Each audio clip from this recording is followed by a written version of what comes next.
Hello everyone, আপনাদের সবাইকে স্বাগত জানাই আমার আপনার সবার প্রিয় চ্যানেল ক্যামসার 10-এ।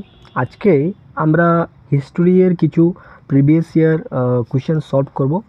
আশা করি আপনাদের এই ভিডিওটা অনেক হেল্পফুল হবে এবং আপনারা যারা সোশ্যাল সায়েন্সের এক্সাম দেবেন তাদের হয়তোবা এই যে জিনিসটা একটু হেল্পফুল হবে। এবং ভিডিওটা যদি ভালো লেগে থাকে তাহলে অবশ্যই লাইক করে দেবেন এবং ভিডিওটা কেমন হয়েছে কমেন্ট করে জানাবেন, ঠিক আছে? সো এরপরে আরও ভিডিও আসছে, ঠিক আছে? সো আজকে যে প্রথম কোয়েশ্চেনটা, এটা হচ্ছে ভারতের প্রাচীনতম সাহিত্য হলো। তো ভারতের প্রাচীনতম সাহিত্য কোনটা হবে, ঠিক আছে? এটা হলো গিয়ে আপনার ঋগ্বেদ ভারতের সবচেয়ে প্রাচীনতম সাহিত্যর মধ্যে পড়ে, ঠিক আছে? সো এটা অপশান হতে পারে, ঠিক আছে?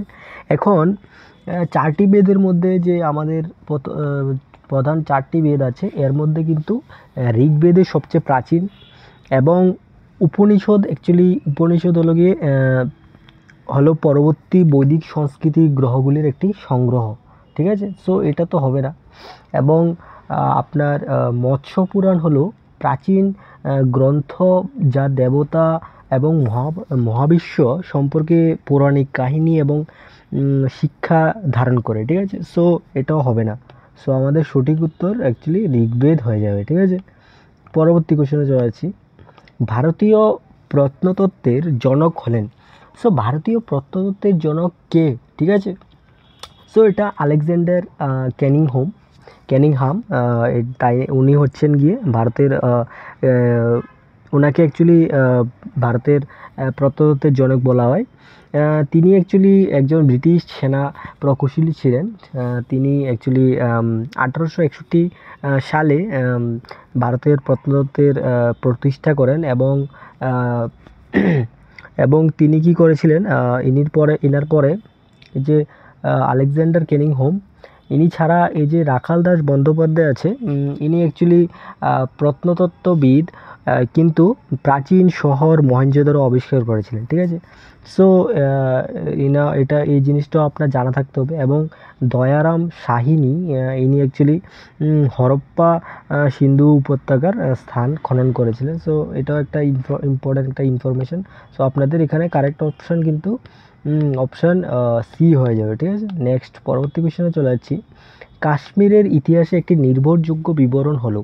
সো কাশ্মীরের ইতিহাসে একটি নির্ভরযোগ্য বিবরণ কোনটা হবে? এটা হচ্ছে গিয়ে আপনার ঐতিহাসিক কলহর অ্যাকচুয়ালি দ্বাদশ শতাব্দীতে সংস্কৃত ভাষায় লেখা কাশ্মীরের রাজাদের জন্য একটি ঐতিহাসিক ইতিবৃত্ত, ঠিক আছে? এর অর্থ হলো গিয়ে রাজাদের নদী।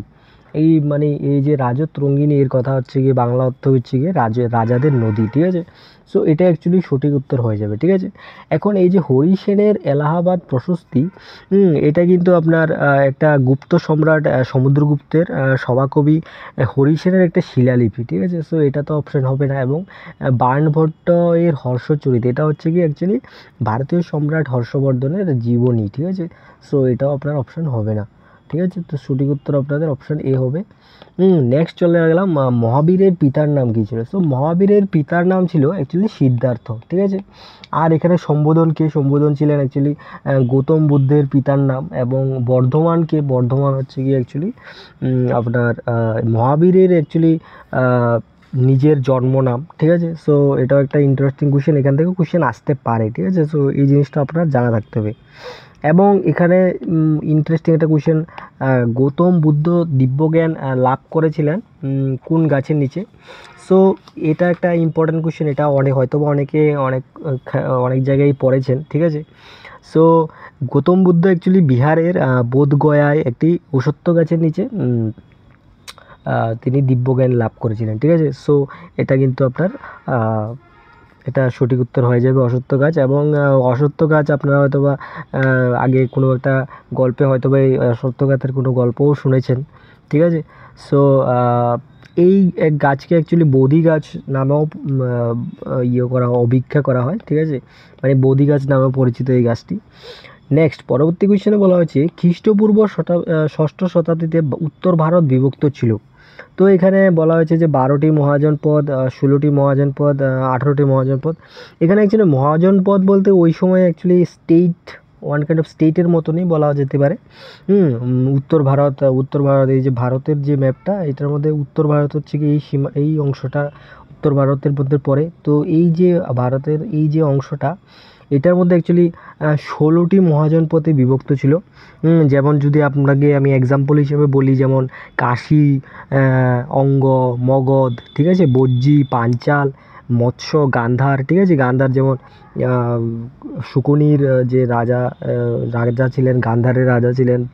পাঞ্চালী যে দ্রৌপদী পাঞ্চালের ইয়ে ছিলেন, ঠিক আছে।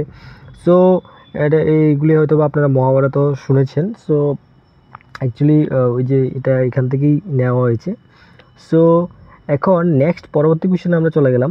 এখানে বলা হয়েছে যে অজাতশত্রু মগধের উত্থানের জন্য পরাজিত করেছিলেন।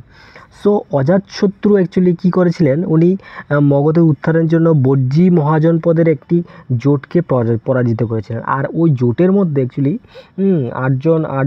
আটজন সদস্য, ঠিক আছে, 8জন সদস্য নিয়ে গঠিত ছিল, ঠিক আছে। সরি, আটজন সদস্য না, অ্যাকচুয়ালি 8টি গণরাজ্য নিয়ে গঠিত ছিল, ঠিক আছে। 8টি গণরাজ্য। সো এটা 8 তো এখানে কোনো অপশান দেখছি না, দ্যাট মিনস অপশান ডি সঠিক উত্তর হয়ে যাবে, ঠিক আছে। নেক্সট, অশোকের ধর্ম ছিল মূলত অশোকের ধর্ম কী ছিল? হ্যাঁ, অ্যাকচুয়ালি অশোকের যে ধর্মীয়, এটা কিন্তু মতবাদ, কোনো ধর্মীয় মতবাদ কিন্তু ছিল না। এই যে ধর্ম শুনলে আপনার মনে হতে পারে যে এটা কিন্তু ধর্মীয় কোনো কিছু একটা, কিন্তু এটা কিন্তু ধর্মের কোনো মতবাদ ছিল না। এবং আত্মনিয়ন্ত্রণ ধর্মের সামগ্রিক সংজ্ঞা নয়, ঠিক আছে। আত্মনিয়ন্ত্রণও কিন্তু আপনার ধর্মের কোনো সামগ্রিক সংজ্ঞা না। এবং সুতরাং আপনার যে কারেক্ট আনসার, এটা অপশান এ, সামাজিক ও নৈতিক ধারণা, এটা সঠিক উত্তর হয়ে যাবে, ঠিক আছে। নেক্সট পরবর্তী কোয়েশ্চেনে বলা হয়েছে যে দিল্লির নিকটবর্তী মেহেরলির অতি উৎকৃষ্ট ধাতুশিল্পের লৌহস্তম্ভটি হলো, ঠিক আছে। সো এই যে মেহেরলি, এটা অ্যাকচুয়ালি আপনার গুপ্ত যুগের নিদর্শন, ঠিক আছে। এটা অ্যাকচুয়ালি আপনার দিল্লির যে কুতুব কমপ্লেক্স, ওখানে অবস্থিত, ঠিক আছে। আর এই যে স্তম্ভে, এটাতে অ্যাকচুয়ালি মরিচা পড়ে না, ঠিক আছে। এটার বিশেষত্ব বা এটার নামে এটা পরিচিত। আর এটা দেখে আপনি মনে হতে পারে যে এটা ওই যুগের যে দক্ষ শ্রমিকরা, ওরা কতটুকু দক্ষ ছিল, এটাও এর একটা উদাহরণ আপনি বলতে পারেন। সো এটা অপশান বি সঠিক উত্তর হয়ে যাবে। আর মৌর্য বংশের নিদর্শন, এটা হচ্ছে মৌর্য বংশের ক্ষেত্রে তো অশোক স্তম্ভ নির্মিত হয়েছিল। সো এটা তো কারেক্ট অপশান হবে না। এবং পল্লব যে রাজারা, ওরা অ্যাকচুয়ালি ভারতের, দক্ষিণ ভারতের যে মন্দিরগুলো, ওইগুলো ওনারা প্রতিষ্ঠা করেন বা বানিয়েছেন। যেমন আপনার এক্সাম্পলের জন্য পঞ্চরথ ও কৈলাসনাথ মন্দির, তাই এগুলি অ্যাকচুয়ালি পল্লব যুগের নিদর্শন, ঠিক আছে। সো অপশান কিন্তু আপনার অপশান এ সঠিক উত্তর, অপশান বি সঠিক উত্তর হয়ে যাবে, ঠিক আছে, অপশান বি। নেক্সট পরবর্তী কোয়েশ্চেনে বলা হয়েছে যে প্রথম কুমারগুপ্ত কি প্রতিষ্ঠা করেছিলেন? সো প্রথম যে কুমারগুপ্ত, এনার নাম অ্যাকচুয়ালি মহেন্দ্রাদিত্য। তাই নিয়ে অ্যাকচুয়ালি উনি কী করেছিলেন, 5ম শতাব্দীতে নালন্দা বিশ্ববিদ্যালয় প্রতিষ্ঠা করেছিলেন, ঠিক আছে। সো নালন্দা বিশ্ববিদ্যালয় সঠিক উত্তর হয়ে যাবে। এখন নালন্দা বিশ্ববিদ্যালয়ের যে অ্যাকচুয়ালি তক্ষশিলা কিন্তু আপনার 5ম শতাব্দীর প্রথম দিকে এর স্থাপনা হয়েছিল। সো এটা কিন্তু সঠিক উত্তর হবে না। আর বিক্রমশিলা বিশ্ববিদ্যালয় যেটা আছে, এটা কিন্তু পাল বংশের শাসক দ্বারা গঠিত হয়েছিল। সো এটাও সঠিক উত্তর হবে না। দ্যাট মিনস অপশান এ আপনার সঠিক উত্তর হয়ে যাবে। নেক্সট কোয়েশ্চেনে বলা হয়েছে যে আলেকজান্ডারের সময়ে ভারতের বিখ্যাত বিশ্ববিদ্যালয় ছিল। সো আলেকজান্ডারের সময়ে ভারতের বিখ্যাত বিশ্ববিদ্যালয় কোনটি ছিল? এটা ছিল অ্যাকচুয়ালি তক্ষশিলা বিশ্ববিদ্যালয়, ঠিক আছে। সো নালন্দা বিশ্ববিদ্যালয় অ্যাকচুয়ালি এটা কিন্তু আলেকজান্ডারের অ্যাকচুয়ালি আমলের অনেক পরে, ঠিক আছে। যেমন আপনার 326 খ্রিস্টাব্দে 326 খ্রিস্টপূর্বে ভারতে আক্রমণ করেছিলেন আলেকজান্ডার। সো আপনি ওই সময়টা যদি মাথায় রাখেন তাহলে আপনি বলতে পারবেন যে অ্যাকচুয়ালি ওই সময়ের পরে কিন্তু নালন্দা হয়েছিল, ঠিক আছে, 5ম শতাব্দীতে। দ্যাট মিনস অপশন এ তো হবে না, ঠিক আছে। এবং এই যে পঞ্চলা বিশ্ববিদ্যালয়, এটার কিন্তু কোনো উল্লেখ কিন্তু কোনোখানে পাওয়া যায়নি। সো এখানে কিন্তু আপনার তক্ষশিলা, যেটা এখন বর্তমানের পাকিস্তানে অবস্থিত, যেটা আগে ছিল গান্ধার। সো তক্ষশিলা আপনার সঠিক উত্তর হয়ে যাবে, ঠিক আছে, তক্ষশিলা বিশ্ববিদ্যালয়। পরবর্তী কোশ্চেনে বলা হয়েছে যে পল্লবদের সময়ে কয়টি স্থাপত্য রীতি ছিল, ঠিক আছে। সো এখানে কিন্তু 4টি স্থাপত্য রীতি ছিল। আর এই যে 4টা ছিল, এটা কিন্তু আপনার রাজাদের নামের উপর ভিত্তি করে নামকরণ করা হয়েছে। যেমন আপনার একটা ছিল মহেন্দ্র বর্মনের নামে মহেন্দ্র শৈলী, ঠিক আছে। একটা ছিল নরসিংহ ওয়ান, ঠিক আছে, নরসিংহ ওয়ানের নামে এটা ছিল মালল্য শৈলী, ঠিক আছে। একটা ছিল নরসিংহ টু, এটার নামে এটা ছিল রাজসিংহ শৈলী, ঠিক আছে। আর আরেকটা ছিল নন্দীবর্মনের নামে নন্দীবর্মন শৈলী, ঠিক আছে। সো এগুলি অ্যাকচুয়ালি রাজাদের নামেই তৈরি হয়েছিল, ঠিক আছে। নেক্সট পরবর্তী কোয়েশ্চনে হচ্ছে তরাইনের প্রথম যুদ্ধ কে জয়লাভ করেন। সো তরাইনের প্রথম যুদ্ধ যারা পড়েছেন তারা অবশ্যই আনসারটা করতে পারবেন। এদের সঠিক উত্তর হবে পৃথ্বীরাজ মোহাম্মদ গুরিকে আক্রমণ করে ওনাকে পরাজিত করেছিলেন, ঠিক আছে।